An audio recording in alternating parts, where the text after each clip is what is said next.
مجھے اپنی جان کہتے ہو، اپنی جاگیر کہتے ہو، کیا دور ہی دور سے کہتے رہو گے؟ مجھے ایک ٹیلی پیتھی جانے والے ساتھی کی ضرورت ہے، میں ہمیشہ تمہاری بن کر رہوں گی۔ تم بے شک دنیا والوں سے روپوش رہو، مگر ہم رازداری سے ایک دوسرے کے جیون ساتھی بن جائیں گے۔ تم میرے دل کی بات کہہ رہی ہو، جب سے تمہارے سلگتے ہوئے بدن کو دیکھا ہے اندر ہی اندر سلگ رہا ہوں، تمہیں چھو کر دیکھنے کے لیے تڑپ رہا ہوں۔ تو پھر آ جاؤ، میں دروازہ کھلا رکھوں گی۔ کون سا دروازہ؟ دل کا بھی اور اپنی خوابگاہ کا بھی۔ میں ان دروازوں سے گزرنے سے پہلے دماغ کے دروازے سے گزر کر آنا چاہتا ہوں، کیا تم سانس روک لو گی؟ وہ ذرا سوچ کر بولی، کیا مجھ پر بھروسہ نہیں ہے؟ تم میرے چور خیالات پڑھنا چاہتے ہو؟ تم بھی میرے خیالات پڑھ سکتی ہو، یا مختلف طریقوں سے میری محبت اور وفا کے جذبوں کو سمجھ سکتی ہو۔ انسان آنکھیں رکھ کر اندھے کی چال چلے تو ضرور ٹھوکر کھاتا ہے۔ میں تمہارے ذریعے سے خیالات پڑھ کر تمہاری محبت اور وفا کا یقین کر لوں تو اس میں کیا حرج ہے؟ میں جو سچا ہوتا ہے وہ کسی آزمائش سے نہیں گھبراتا۔ میں تمہاری ہر آزمائش میں پوری اتروں گی، لیکن میرے دماغ میں آنے کی بات نہ کرو، مجھ پر بھروسہ کرو۔ صرف 5 منٹ تک تمہارے خیالات پڑھنے سے سچائی معلوم ہو سکتی ہے، تو پھر کسی اور طرح کیوں آزما کر تمہارا اور اپنا وقت ضائع کروں؟ مجھے افسوس ہے، میں اپنے خیالات پڑھنے کی اجازت کسی کو نہیں دوں گی۔ تو پھر مجھے بھی افسوس ہے کہ تمہیں اعصابی کمزوری میں مبتلا کر کے یا گولی مار کر زخمی کر کے تمہارے اندر چلا ہوں گا۔ اگر تمہارے اندر وفا ہوئی تو پھر ٹھیک ہے، اگر مکاری ہوگی تو تمہیں تنویمی عمل کے ذریعے اپنی داشتہ بنا لوں گا۔ وہ گھبرا کر بولی، نہیں، تم جبراً ایسا نہیں کرو گے۔ مجھے روک سکتی ہو تو موساد کے ذریعے، بڑے صاحب کے ذریعے روکنے کے تمام ذرائع اختیار کرو۔ میں 2 گھنٹے بعد فون نہیں کروں گا، سوچ کے ذریعے آؤں گا۔ ایسے وقت سانس روکو گی تو پھر تمہیں دماغی کمزوری میں مبتلا کر دوں گا۔ جیری نے ثانی کی ہدایت کے مطابق دینا دانیال سے ایسی باتیں کی تھیں، اور یوں فون پر گفتگو کرنے کے لیے اسلام آباد میں ایک شخص کو اہلکار بنایا تھا۔ اس نے فون کا رابطہ ختم کر دیا، پھر خیال کھوانی کے ذریعے علی کو بتایا کہ اس نے سسٹر ثانی کی ہدایت پر کس طرح عمل کیا ہے۔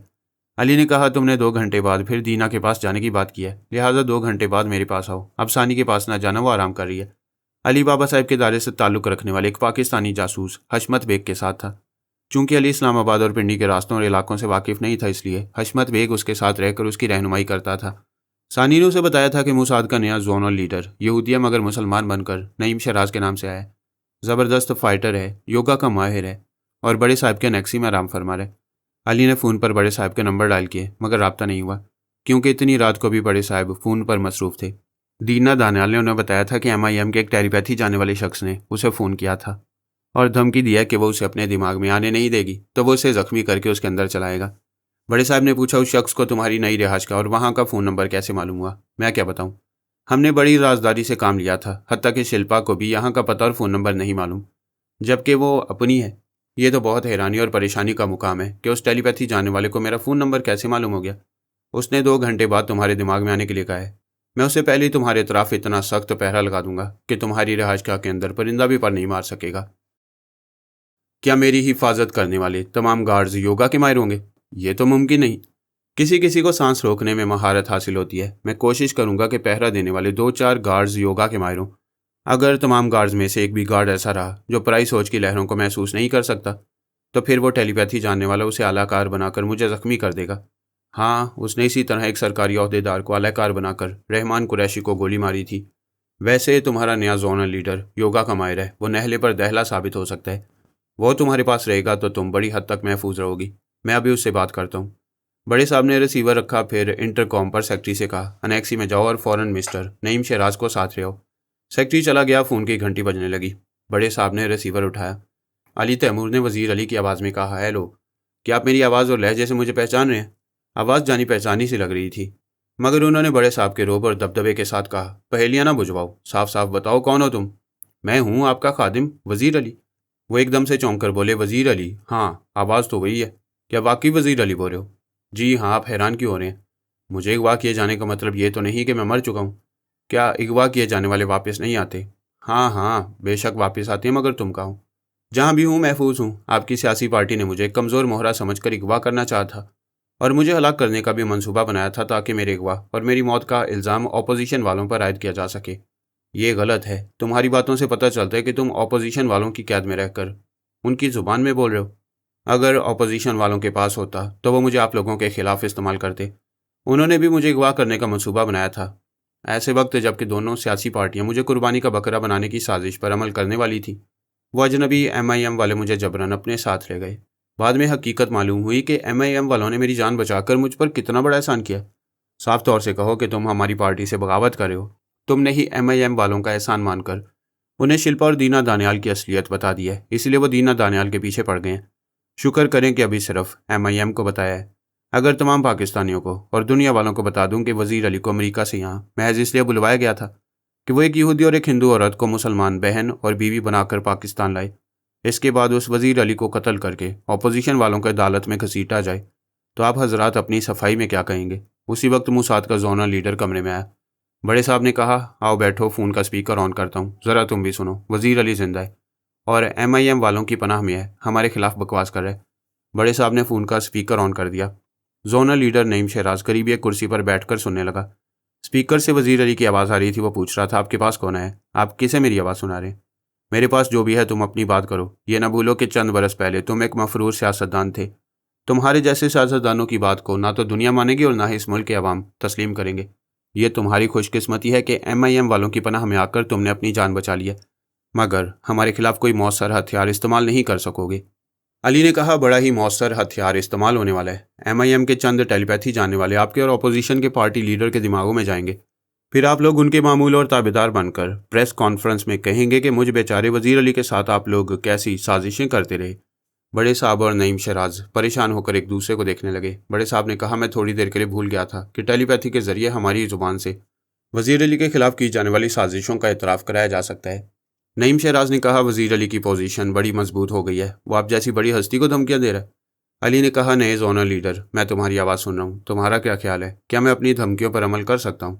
کہتے ہیں کہ تیر جب تک ترکش میں رہتا ہے تب تک محض ایک دھمکی ہوتا ہے کہ وہ تیر چلے گا بھی یا نہیں، لیکن جب وہ تیر کمان کے چلے پر چڑھ جاتا ہے تو موت کی طرح سنسناتا ہوا آتا ہے۔ زونل لیڈر نے کہا، میں مانتا ہوں کہ ہمارے موجودہ حالات میں تمہارا چلایا ہوا تیر نشانے پر بیٹھے گا، تم کسی وقت کچھ بھی کر سکتے ہو۔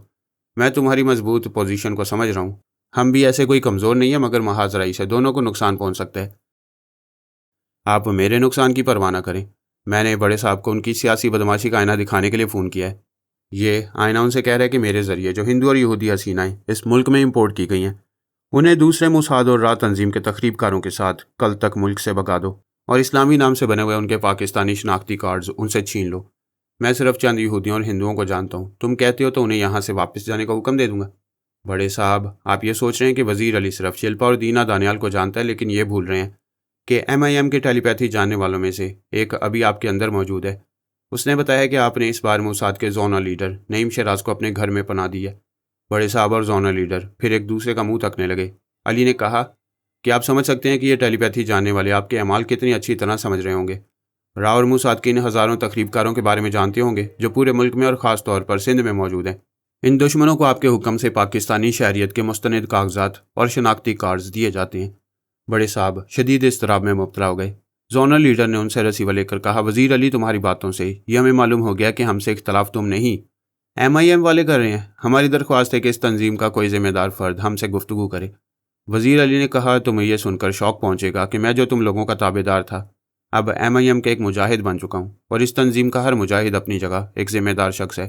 میں اپنی ذمہ داریوں کو خوب سمجھتے ہوئے کہتا ہوں کہ تم لوگوں سے مزید گفتگو نہیں ہوگی۔ ابھی 1 گھنٹے کے اندر فیصلہ سناؤ کہ اپنے تخریب کاروں کے ساتھ یہاں سے جا رہے ہو یا یہیں مرنا چاہتے ہو۔ آج نہیں تو کل یا پرسوں یا کسی اور دن مرنا ہی ہے، بھارت میں، اسرائیل یا پاکستان میں مرنا ہی ہے، کہیں بھی موت آئے گی۔ لیکن دینا دانیال اور میری طرح ہمارے کچھ لوگ ہیں جن کے دماغوں میں کوئی ٹیلی پیتھی جاننے والا نہیں پہنچ سکے گا اور نہ ہی کوئی نقصان پہنچا سکے گا۔ تمہاری ٹیلی پیتھی کے جواب میں ہم اور بھی کئی یوگا کے ماہرین کو بلائیں گے۔ بہتر ہے کہ ہم سے کوئی معقول سمجھوتا کر لیا جائے۔ تمہارا جواب سمجھ میں آ گیا، تم لوگ پاکستان چھوڑ کر نہیں جاؤ گے۔ اب تھوڑی دیر بعد ہماری جوابی کارروائی سامنے آئے گی۔ علی نے رسیور رکھ دیا۔ زونل لیڈر نے ہیلو ہیلو کہہ کر آوازیں دی، پھر وہ بھی رسیور رکھ کر بولا۔ اس نے فون بند کر دیا۔ بڑے صاحب نے کہا، یہ MIM والے تو مصیبت بن گئے ہیں، سمجھ میں نہیں آتا ان سے پیچھا کیسے چھڑایا جائے۔ وہ بولا، بہتر آپ اس سلسلے میں بات نہ کریں، کوئی خیال خوانی کرنے والا اس وقت بھی آپ کے اندر موجود ہوگا۔ یہ موجودگی بڑی پریشان کن ہوتی ہے، کوئی بھی موجود ہوتا ہے اور پتہ بھی نہیں چلتا۔ زونل لیڈر نے کہا، میں جاؤں گا، آپ مجھ سے کوئی سوال نہ کریں کہ میں آئندہ کیا کرنے والا ہوں، اور مجھے کوئی مشورہ بھی نہ دیں۔ کوئی دشمن آپ کے اندر چھپ کر رہنے کے باوجود ہمارے ارادوں کو سمجھ نہیں پائے گا۔ وہ وہاں سے اٹھ کر انیکسی میں آیا۔ پھر اس نے فون پر دینا دانیال سے رابطہ کرنے کے بعد کوڈ ورڈز ادا کیے، پھر کہا، میں زونل لیڈر نعیم شہراز بول رہا ہوں، اپنے بنگلے کے مسلح گارڈ سے کہو کہ میں آ رہا ہوں، میری کار کا نمبر اور رنگ انہیں بتاؤ، اور حکم دو کہ میری گاڑی کو بنگلے کے احاطے میں آنے دیں اور مجھے تمہارے پاس آنے سے نہ روکیں۔ اس نے کار کا نمبر اور رنگ بتا کر رابطہ ختم کیا۔